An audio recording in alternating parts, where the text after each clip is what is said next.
നിങ്ങളുടെ ബെഡിന്റെ പൊസിഷൻ ഇവിടെ ആണെങ്കിൽ നിങ്ങൾ ടോട്ടൽ ലോസിലായിരിക്കും. തുടർന്നത് മൊത്തം നഷ്ടമായിരിക്കും. നമ്മുടെ ബെഡിന്റെ പൊസിഷൻ മാറുമ്പോഴും നമ്മുടെ ഹെഡിന്റെ പൊസിഷൻ മാറുമ്പോഴും ജീവിതത്തിൽ വലിയ മാറ്റങ്ങൾ സംഭവിക്കുന്നുണ്ട്. അപ്പം ഈ വീടിന്റെ പ്ലാനിൽ നമ്മൾ 2-3 കാര്യങ്ങൾ ശ്രദ്ധിക്കുന്നുണ്ട്. ആദ്യം നമുക്ക് ഈ വീടിന്റെ ഫ്ലൈങ് സ്റ്റാർ നമ്പർ നോക്കാം. ഇത് വീടിന്റെ ഫ്ലൈങ് സ്റ്റാർ നമ്പർ എടുത്ത് ഞാൻ അതിനകത്ത് എഴുതിയിട്ടുണ്ട്.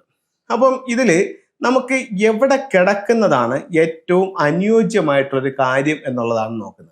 ഇപ്പോൾ ഫെങ്ഷുയിൽ നമ്മൾ ഒരു കാര്യം പറയുമ്പോൾ അവിടെ ദിക്കുകൾക്ക് മറ്റൊന്നും പ്രാധാന്യമില്ല, ഫ്ലൈങ് സ്റ്റാറിൽ വന്നിരിക്കുന്ന നമ്പറുകൾക്കാണ് പ്രാധാന്യം. അങ്ങനെയാണെങ്കിൽ ഈ വീടിന്റെ ഈ സൗത്ത് ഈസ്റ്റ് എന്ന് പറയുന്ന ഈ ഒരു സ്ഥലത്ത് 9-7 എന്ന് പറയുന്നൊരു കോമ്പിനേഷനാണ് എനർജി നിൽക്കുന്നത്. അപ്പം ഇവിടെ ഒരു ബെഡ്റൂം ഉണ്ട്, ഇവിടെ കിടക്കുകയാണെന്നുണ്ടെങ്കിൽ എന്തിൽ കിടക്കും? ഈ 9-7 എന്ന് പറയുന്ന എനർജിയിൽ കിടക്കും. അത് വളരെ സൗഭാഗ്യം ഉണ്ടാക്കുന്ന ഒരു എനർജിയാണ്.